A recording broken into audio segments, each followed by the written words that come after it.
Welcome to Between the Whistles. I'm Joe. Obviously, we're going to be doing a little bit of a series every day. You're going to get new tidbits and Detroit sports in general, and my thoughts on the Between the Whistles Detroit YouTube channel. Now, today we are covering Jared Goff, and there's a misnomer out there that Jared Goff, he won't be able to help you win. He won't get you to where you need to be. I think that's a total fallacy and a total lie. And let me explain to you one reason why. When Jared Goff went to the Super Bowl with the LA Rams, he was not the reason that they lost that game. Sure, he didn't throw a touchdown in the Super Bowl. Sure, he didn't play as well as he should have. But the guy across from him, the greatest quarterback of all time in Tom Brady, he struggled too. He had one interception, and the game winning touchdown was scored on a run. And Todd Gurley wasn't healthy, and that's the way it goes. In the case of Jared Goff with Detroit, there's a couple things that I want to hammer home about Jared Goff. The first thing is, when you look at Jared Goff, since week 11, he was 3-5, 11 touchdowns, 2 interceptions. Goff missed 3 games in that time.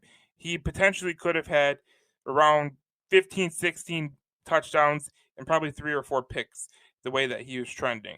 And in the years where Jared Goff has supremely played well in 2017 and 2018, his team was well built to push all levels of the field. Last year, Jared Goff was sacked the most times in his career. And that's where I kind of want to hit on.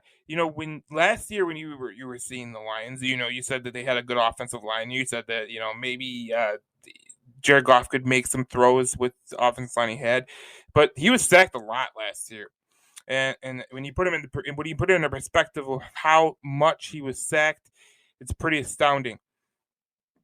The one stat that I kind of feel that could help him in the case of Jared Goff, with the people that say that he can't throw the good throws, can't make these tough throws, his target percentage was 80.1. So he was on target. The on target percentage was 80.1. That was the best of his career, even during the Super Bowl year. And now when you add in a guy like Jameson Williams, you add in a guy like DJ Chark, you add in a guy like Josh Reynolds, who came in midseason, and he actually, when Josh Reynolds came in, it was a total flip of reversal, and you're going to get Quintez Cephas back. You're going to have DJ Chark. You're going to have Jameson Williams. You're going to have another year of Amon-Ra St. Brown. When Jared Goff was finding confidence with Amon-Ra St. Brown, you could see his level of play and his level of confidence into where he was throwing the ball. It went up. And that's the most astounding thing that, you need to learn is sometimes a guy like Goff or a lot of quarterbacks, it takes time for them to get to know their wide receivers. And when the wide receivers aren't that good, sometimes it could end up not being a good result. You look at a guy like Baker Mayfield in Cleveland, a source of, a lot of people want the Lions to trade for him. The thing about Baker is he had good wide receivers. Now, albeit some were head cases, it's just interesting the way Cleveland kind of positioned itself where they had 2 star wide receivers, and I kind of have to believe that they were fighting for the ball.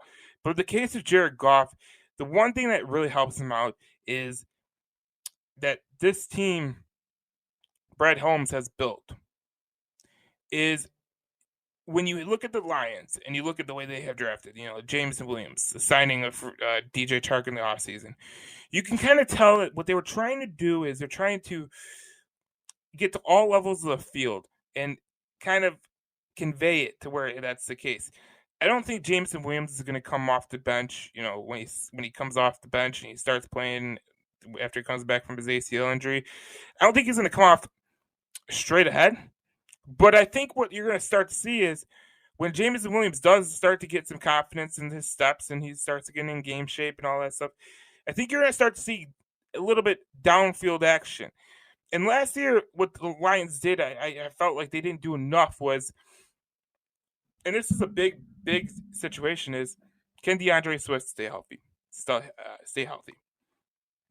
Because Jared Goff is way better off the play action. And if Jared Goff can get a play action out of the backfield, whether it's Swift, whether it's Reynolds, whether it's Williams, whether it's Jefferson, or whether it's a free agent that they haven't picked up yet. You got to look at the run game as a big factor. You look at it and you go, how does this Detroit Lions team stack up against the NFC North? And you look at some of the defenses that Jared Goff will play in his in this year. There's not many great defenses that they're going to be playing. I mean, let's go down the schedule for a minute. You look at a team like, hold up, I'm trying to pull it up. This is, the way it goes.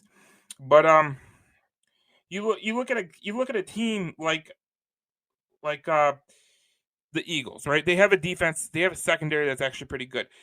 Minnesota is an aging defense. You get them early in the year. You get Washington. They got a good defense. The first 3 games are against pretty good defenses.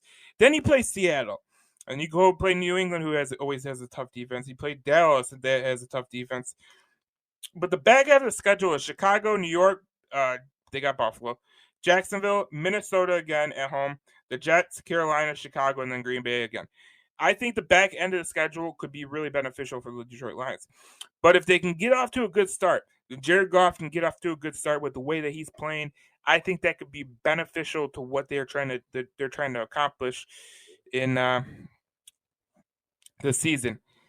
One of the things I was looking at when I was trying to figure out what is Jared Goff the guy that can get this Lions team over the hump? Is he just or is he a placeholder? And when you look at the Lions, if Jared Goff can't succeed with this Lions team, I don't think he can succeed with this team in general. Because if you look at his team, the offense is well positioned to be a firepower unit. Now the defense, I don't think they're going to be as bad as they were last year, but I think they will be better. I think getting the Romeo Okwara back, getting Aiden Hutchinson in there, the development of some of your younger players, I think that could be very beneficial to Jared Goff. It's going to be dependent on how Jared Goff plays. When he plays aggressive, sometimes he plays at his best, but it sometimes comes along with turnovers. Last year was a little bit passive, and I didn't understand it, but if he goes a little bit in the middle, I think Jared Goff can be a very, very key player, and I think I'd be open to signing him if he was in the middle, because if you look at the way he played with the Lions for the first couple games, it wasn't the same player at the end of the year. And I think if you get Jared Goff at the end of the year with Detroit, you are looking at a guy who could potentially get your Detroit Lions to the playoffs next year. I don't think that Jared Goff can, but I think all the pieces are there for him to get to that spot. I'm interested to see how he handles the wide receivers and who he's going to be his big time target. That'll be interesting, but this is Between the Whistles Detroit. I'm Joe Chapp. You can follow Detroit Lions News on Facebook. We will see you next time.